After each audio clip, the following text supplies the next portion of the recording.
time doesn't exist. Hey there. Today, most benefits to meditation aren't a secret anymore. Most of us, however, still haven't explored its power. I sometimes create guided meditations that help you to soothe your mind. But when I'm talking about meditation, the real deal, then there's actually no other way for you to explore it than through sheer nothingness. But yeah, how do one reach sheer nothingness?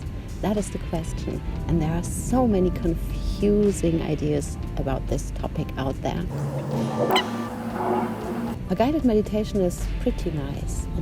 It's so super relaxing and it definitely helps you. Guided meditations are fine, but if you want to become a healthier and happier person, then I suggest you to practice meditation every day. Yeah, and now I want to show you how you can do it.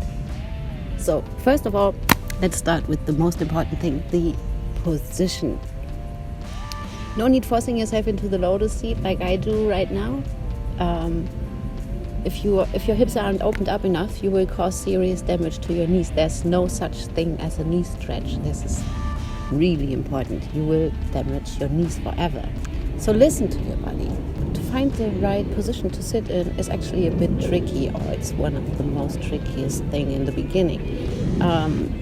Because we are sitting in lotus because it's such a stable foundation, right? So I've got this stable foundation, this triangle that I'm sitting on, which of course gives me the opportunity to uplift my torso and sit pretty straight and super stable.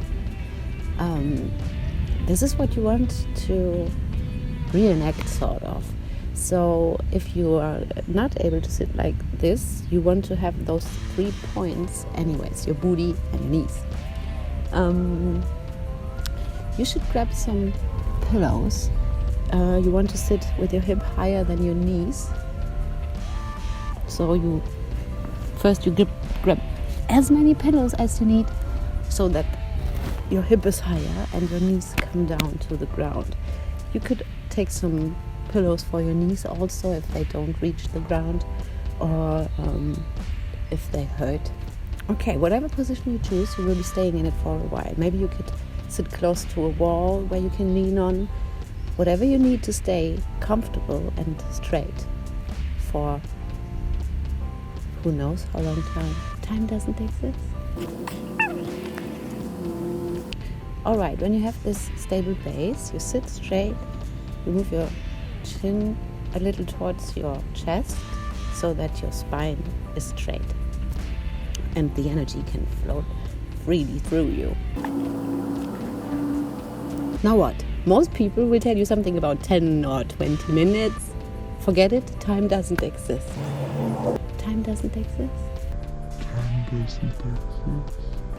You don't set an alarm clock, for you don't care about time, and you're not trying to fulfill some schedule over here. It's not a discipline you're working on. You're trying to reach a particular state of mind, a specific feeling, some kind of awareness, mindful awareness. Yeah, I'm pretty serious about this point. It's one of the biggest misconceptions about meditation, in my humble opinion. Time keeps you in the paradigm that you want to leave. Time is something your left brain cares about, but now we are trying to move into the right brain, and there's no such thing as time, and your right brain doesn't understand this concept anyway. So now you're sitting comfortable, time doesn't exist. What to do next? When you start meditating, it's easier to do it with eyes closed, less distractions. So close your eyes and take a few conscious breaths. And while you are breathing, let go of every face muscle. And monitor how your face muscles are connected to other muscles in your body that let go as soon as you let go of those face muscles. Check your body for every tension. See if there's maybe something that you should adjust in the way you're sitting. Alright, and when you think everything's in check, you start focusing on your breath. So in the beginning, you simply think in, out, in, in, out. At least you try. In this phase, we are still using words and thoughts, but we are trying to get rid of those. In the beginning, you think in, out, So we're still with words and thoughts, but we're trying to decrease them, and trust me, we will. In and out is all that counts. Other thoughts will rush to mind. You acknowledge them, but you don't go after them. So what does that mean? It means you're becoming aware of what your body is doing all day, every day anyways.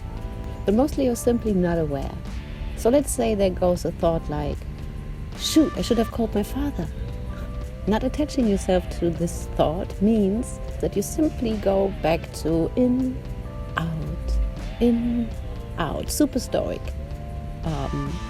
Rather than what you would usually do to follow this thought with other thoughts like, shoot, I always forget it, I'm so stupid, maybe he's angry, but why doesn't he call me anyways?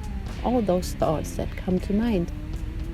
You try to let them go, and you just acknowledge that you are thinking about your father and that you forgot to call him, and you can take care of that later. Now, all that counts is in and out. Your brain does those kind of thought games all the time, and you usually don't recognize. Now you do. Watch those upcoming thoughts like you watch a trailer for a movie. Now you don't even need to see the movie. From the trailer you can already tell everything about it. So your brain will keep doing this, but you will notice how it keeps slowing down more and more. While you are trying to think nothing else but in, out, you will definitely think other things. But the longer you sit, the quieter it becomes. Promise. Have a forgiving mindset. If you start to think, I drifted again, I'm too stupid for this, you will definitely zoom out. Nobody cares. Think about it as an undoable task. It's undoable anyways, but you try it. There's no failing, there's only coming closer. Honestly, coming closer to a point that I think, if anything, a couple of people have reached. So when you feel that your brain has calmed down and you've been thinking nothing else but in and out for a long while, then get rid of these words. Now you try to become this movement, this in and out, without thinking the words. Try to forget those words, but stay with the movement, become the movement. In the meantime, you will reach so many states of awareness that you most likely interrupt yourself by thinking something like, wow, what kind of an awesome feeling is that? Or, yes, I made it, or something like that. Again, start all over again, forgive yourself. It's an undoable task anyway. And believe me, it will take a while of doing it every day before you reach a state where you feel close to nothingness. And it is much tougher to keep it up. So just keep practicing, never give up. Start the journey. Yeah, that is your practice. Just starting over and over and over and over and over again to reach nothing. Yeah, now have a try. If you have any questions about meditations, hit me up. And if you simply want to calm down and relax a little bit, I link some of my guided meditations below. Namaste. My spirit bows down to your spirit.